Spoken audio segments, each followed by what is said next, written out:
Λοιπόν, θα έρθεις? Πού? Μα στο Βόρειο Πόλο φυσικά. Αυτό είναι το Polar Express.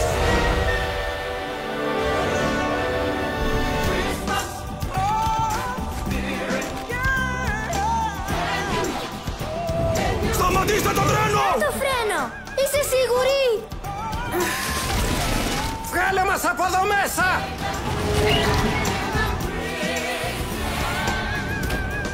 Όλη μου τη ζωή ήθελα να το κάνω αυτό.